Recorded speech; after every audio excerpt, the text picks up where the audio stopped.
November 24ஆம் தேதி Malacca போலீசாரால் 3 இந்திய இளைஞர்கள் சுட்டுக் கொல்லப்பட்ட சம்பவம் தொடர்பில் புக்கிட் அமான் இதுவரை 7 சாட்சிகளிடம் வாக்குமூலம் பதிவு செய்துள்ளது. அவர்களில் 3 கொல்லப்பட்டவர்களின் உறவினர்கள், 4 மருத்துவ பணியாளர்கள் என புக்கிட் அமான் குற்ற புலனாய்வுத்துறையின் இயக்குனர் டத்து குமார் கூறினார். சம்பவத்துடன் தொடர்புடையதாக கூறப்படும் ஒரு ஆடியோ குரல் பதிவும் கொல்லப்பட்டவர்களின் குடும்பத்தால் நேற்று புக்கிட் அமானில் ஒப்படைக்கப்பட்டது.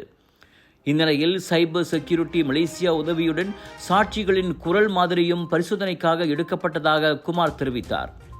21 வயது புஷ்பநாதன், 24 வயது புவனேஸ்வரன், 29 வயது லோகேஸ்வரன் ஆகிய மூவரும் எக்ஸிகியூஷன் ஸ்டைல், அதாவது கிட்டத்தட்ட மரண தண்டனை பாணியில் சுட்டுக் கொல்லப்பட்டதாக பிரச்சினை வெடித்துள்ளது. மூவரும் பல்வேறு கொள்ளைச் சம்பவங்களில் ஈடுபட்டவர்கள் என்றும், சம்பவத்தின் போது ஒரு போலீஸ்காரரை பாராங்கத்தியால் அவர்கள் தாக்கி காயம் விளைவித்ததாலுமே சுட்டுக் கொல்லப்பட்டதாகவும் மலாக்கா போலீஸ் முன்னதாக கூறியிருந்தது. ஆனால் சுடப்படுவதற்கு முன் அம்மூவரில் ஒருவர் தனது மனைவியிடம் கடைசியாக பேசிய ஆடியோ குரல் பதிவு போலீஸ் கூறிய விளக்கத்துக்கு முரணாக உள்ளது. எனவே இதில் உள்ள சந்தேகங்களை விரிவாக விசாரிக்க வேண்டுமென குடும்பத்தார் வற்புறுத்தியதை அடுத்து விசாரணையை புக்கிட் அமான் எடுத்துக் கொண்டுள்ளது. விலையோ மலிவு, செலவோ குறைவு, தரமோ உயர்வு, மனமோ நிறைவு. மக்களின் தேர்வு என்ரிகோஸ் முழு ஆடை சத்துள்ள பால்மாவு.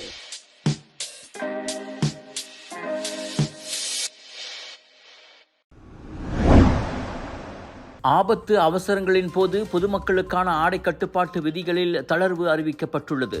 அவ்வகையில் விபத்து, தீ அல்லது பிற பேரிடர் சம்பந்தமான அவசர புகார்களை அளிக்க வரும் பொதுமக்களை அவர்கள் அணிந்துள்ள உடையை காரணம் காட்டி எந்த அரசு துறையும் போலீஸ் நிலையங்களும் தடுக்கக்கூடாது என அரசாங்க தலைமைச் செயலாளர் தான் ஸ்ரீ ஷம்சுல் அஸ்ரி அபுபாக்கர் கூறியுள்ளார். உடை காரணமாக எந்த அவசர உதவியும் மறுக்கப்படக்கூடாது என்பதில் அரசாங்கம் தெளிவாக உள்ளது என்றார் அவர். அண்மையில் உடை பொருத்தமானதாக இல்லை என காரணம் கூறி புகார் அளிக்க வந்தவர்களை போலீஸ் நிலையங்கள் திருப்பி அனுப்பிய சில வைரல் சம்பவங்களுக்கு பின் அரசாங்கம் இந்த 2020 ஆடை கட்டுப்பாட்டு விதி தொடர்பான சுற்றறிக்கையை முழுமையாக மறுபரிசீலனை செய்ய உத்தரவு பிறப்பித்துள்ளது. ஆபத்து அவசரங்களுக்கு விதிகள் தளர்த்தப்பட்டாலும் ருக்குன் நகாரா கோட்பாடுகளுக்கு ஏற்ப பண்புடன் உடை அணியும்படி பொதுமக்கள் ஊக்குவிக்கப்படுவதாக அவர் தெரிவித்தார். முன்னதாக ஆடை கட்டுப்பாடு சர்ச்சையானதை அடுத்து இலக்கவியல் அமைச்சர் கோபிந்த் சிங் டியோ கூட தனது கடும் கண்டனத்தை பதிவு செய்தார். மக்களுக்கு சேவை செய்வதே அரசு ஊழியர்களின் கடமை என அவர் சுட்டிக்காட்டியிருந்தார். ஒரு நாளைக்கு நம்ம இருதயம் எத்தனை வாட்டி துடிக்குது தெரியுங்களா? கிட்டத்தட்ட 1 லட்சம் வாட்டி. நம்ம தூங்குற நேரத்துல இருதயம் மெதுவா துடிக்கும். நம்ம இருதயம் ஒரு என்ஜின் மாதிரி நான் ஸ்டாப்பா உடம்பு முழுதும் ஆக்சிஜன் பம்ப் பண்ணிட்டு கார்பன் டை ஆக்சைடை வெளியாக்கிடுறோம். ரத்த ஓட்டம் இருதயத்துக்கு சீரா இல்லைன்னா பல பிரச்சனைகள் வர ஆரம்பிக்கும். உயர் ரத்த கொதிப்பு, இருதய சம்பந்தப்பட்ட நோய்கள் மற்றும் பல. டெஸ்லி டென்ஷனோட மகிமை ரத்த ஓட்டத்தை சீராக்கிடும், இருதயத்தின் சுமையை குறைக்கும். டெஸ்லி உங்கள் ஆரோக்கியத்தின் நண்பன். இந்தியர்களின் கரங்களை வலுப்படுத்தும் மலேசிய இந்திய சமூக உருமாற்ற பிரிவான மித்ராவின் கடப்பாடு மாறவில்லை, இனி என்றும் மாறாது என தொழில் முனைவோர் மற்றும் கூட்டுறவு மேம்பாட்டுத்துறை துணை அமைச்சர் டத்து ஸ்ரீ ரமணன் ராமகிருஷ்ணன் உறுதியளித்துள்ளார். இவ்வாண்டு பிரதமர் 34 இந்திய சமூக அரசியல் மேம்பாட்டு திட்டங்களை 100 மில்லியன் ரிங்கிட் ஒதுக்கீட்டுடன் அங்கீகரித்துள்ளார். இதில் கல்வி, நலத்திட்டங்கள், இளைஞர் மேம்பாடு, டிவேட் தொழிற்பயிற்சி, அடிப்படை வசதிகள், பரம ஏழ்மை ஒழிப்பு உள்ளிட்ட முக்கிய முயற்சிகள் அடங்கும் என்றார் அவர். Antara program-program yang diluluskan adalah seperti yang berikut. Nombor 1, program Dharma Madani untuk memperkasa rumah ibadat Hindu sebagai pusat komuniti setempat dengan peruntukan sebanyak RM20 juta. Kedua, projek menambah baik peralatan dan perabot termasuk penyelenggaraan kecil di SJKT di bawah kategori sekolah bantuan kerajaan dengan peruntukan sebanyak RM12.8 juta. Ketiga, melaksanakan bantuan one-off bagi bantuan kewangan, one-off bagi perbelanjaan isi rumah pekerja ladang India B40 dengan peruntukan sebanyak RM10 juta. Keempat, program bantuan subsidi dialisis berjumlah RM10 juta yang akan memanfaatkan lebih 1,000 pesakit dialisis yang merupakan intervensi dalam membantu pesakit buah pinggan berbangsa India mendapatkan rawatan berkala. Kelima, inisiatif tuition percuma Kalvi Madani dengan izin Puan Yang di-Pertua di bawah program pendidikan sekolah rendah murid-murid kaum India kepada 200 SJKT dengan peruntukan sebanyak RM8 juta. Program ke-6, program bantuan peranti mahasiswa India BPMIM kepada 3,000 pelajar Institut Pengajian Tinggi dari keluarga kumpulan isi rumah B40 dengan peruntukan sebanyak 7.955 juta. Program ke-7 adalah program bantuan subsidi pendidikan awal tadika swasta berjumlah 7.87 juta yang memberi manfaat kepada lebih daripada 4,000 kanak-kanak India B40. Ke-8 adalah menaik taraf infrastruktur kemudahan awam dan keselamatan di perkampungan India dengan peruntukan sebanyak RM5 juta. Ke-9 adalah menambah baik peralatan makmal teknologi maklumat dan komunikasi ICT di 387 sekolah jenis kebangsaan Tamil SJKT yang terpilih dengan peruntukan sebanyak RM5 juta.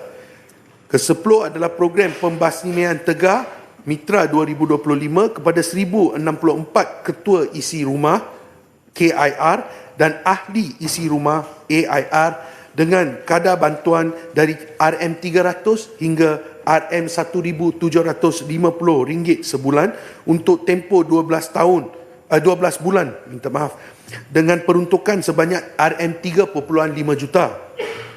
Program yang ke-11 adalah program bantuan awal kemasukan IPTA 5.0 kepada 1,485 pelajar IPT tahun 1 dari keluarga B40 dengan bantuan sebanyak RM2,000 seorang dan bantuan kepada pelajar OKU orang kurang upaya sebanyak RM3,000 seorang dengan peruntukan sebanyak RM3 juta ringgit.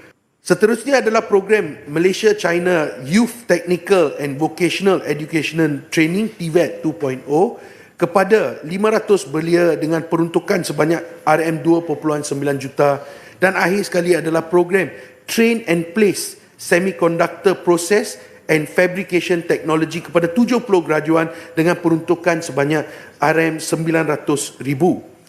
Untuk makluman ahli yang berhormat juga, semua program-program yang diluluskan ini dilaksanakan berpandukan garis panduan pengurusan program pembangunan sosioekonomi masyarakat India PPSMI yang telah diperaku oleh Jabatan Perdana Menteri JPM dan diluluskan oleh Yang Amat Berhormat Perdana Menteri serta dipantau oleh Jawatan Kuasa Pelaksanaan Inisiatif Masyarakat India yang melibatkan Unit Integriti JPM, Unit Pelaksanaan dan Penyelarasan ICU JPM dan juga Kementerian Ekonomi bagi memastikan setiap perbelanjaan dan perlaksanaan program ini dibuat secara teratur dan telus. மித்ராவின் ஒவ்வொரு ரிங்கிட்டும் இந்திய சமூகத்திற்கே செலவிடப்படும். வெளிப்படைத்தன்மைக்காக அனைத்து பெறுநர்களின் பட்டியலும் மித்ரா இணையதளத்தில் வெளியிடப்படும் என Sungai flow நாடாளுமன்ற உறுப்பினருமான அவர் தெரிவித்தார். எனவே இந்தியர்களுக்கான மித்ராவின் கடப்பாடு மாறவில்லை. இந்திய சமூகத்தின் குரலும் எதிர்காலமும் எப்போதும் அரசாங்கத்தின் முன்னுரிமை என அவர் உத்தரவாதம் அளித்தார். நாடாளுமன்ற மேலவையில் 2026 பட்ஜெட் விவாதங்களுக்கு பிரதமர் சார்பில் மித்ரா குறித்து விளக்கமளித்த போது ரமணன் அவ்வாறு கூறினார். நவம்பர் டிசம்பர் மாதங்களில் 4 சிறார்களை பாலியல் துன்புறுத்தலுக்கு உட்படுத்தியதை தொழிற்சாலை ஊழியர் ஒருவர் சிரம்பான் செஷன்ஸ் நீதிமன்றத்தில் ஒப்புக்கொண்டார். 7, 8 மற்றும் 9 வயதுடைய 3 சிறார்களுக்கு உடல் ரீதியாகவும் 12 வயதுடைய ஒரு சிறாருக்கு உடல் ரீதி அல்லாத பாலியல் தொல்லை கொடுத்ததாக 32 வயது அசிசுவான் அர்செமி மீது 4 குற்றச்சாட்டுகள் சுமத்தப்பட்டிருந்தன. நவம்பர் 21 மற்றும் டிசம்பர் 3ஆம் தேதிக்கு இடைப்பட்ட காலத்தில் சிரம்பானில் தாமான் சினாவாங் இண்டா, தாமான் ஜஸ்மின் ஆகிய இடங்களில் உள்ள விளையாட்டு மைதானங்களில் அவர் அக்குற்றங்களை புரிந்ததாக நீதிமன்றத்தில் தெரிவிக்கப்பட்டது. 2017 சிறார் பாலியல் வன்கொடுமை சட்டத்தின் கீழ் குற்றம் நிரூபிக்கப்பட்டால் உடல் ரீதியான பாலியல் தொல்லைகளுக்கு அதிகபட்சம் 20 ஆண்டுகள் சிறையும் பிரம்படியும் விதிக்கப்படலாம். அதுவே உடல் ரீதி அல்லாத பாலியல் துன்புறுத்தலுக்கு அதிகபட்சம் 10 ஆண்டுகள் சிறையும் 20,000 ரிங்கிட் அபராதமும் விதிக்கப்படலாம்.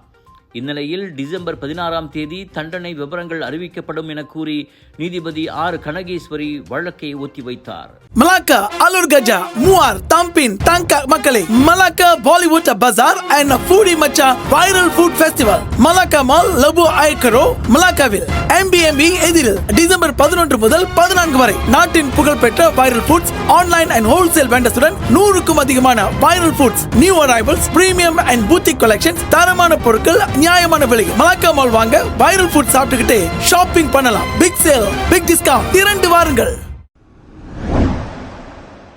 கோலாலம்பூர் மவுண்ட் கியாரா அடுக்குமாடி குடியிருப்பில் நேற்றிரவு தீ பரவியதால் பெரும் பரபரப்பு ஏற்பட்ட நிலையில் ஒருவர் உடல் கருகி மரணமடைந்துள்ளார். இரவு 8:30 மணி அளவில் 26வது மாடியிலுள்ள ஒரு வீட்டிலிருந்து கரும் புகையோடு தீ கொழுந்துவிட்டு எரியும் வீடியோக்கள் வைரலாகியிருந்தன. இதையடுத்து ஹர்தமாஸ், செந்தூல், தீத்திவாங்சா உள்ளிட்ட நிலையங்களிலிருந்து தீயணைப்பு படையினர் சம்பவ இடம் விரைந்தனர். தீ பெருமளவில் பரவியதால் குடியிருப்பாளர்கள் பாதுகாப்பான பகுதிகளுக்கு மாற்றப்பட்டனர். கட்டிடத்தின் தீயணைப்பு கருவிகள் செயல் இழந்திருந்ததால் தீயணைப்பு வீரர்கள் தீயை கட்டுப்பாட்டிற்குள் கொண்டு வர பெரும் போராட்டம் நடத்த வேண்டியிருந்ததாக அதிகாரிகள் கூறினர். இதனிடையே தீ ஏற்பட்டதற்கான காரணம் குறித்து விசாரணை நடைபெற்று வருகிறது.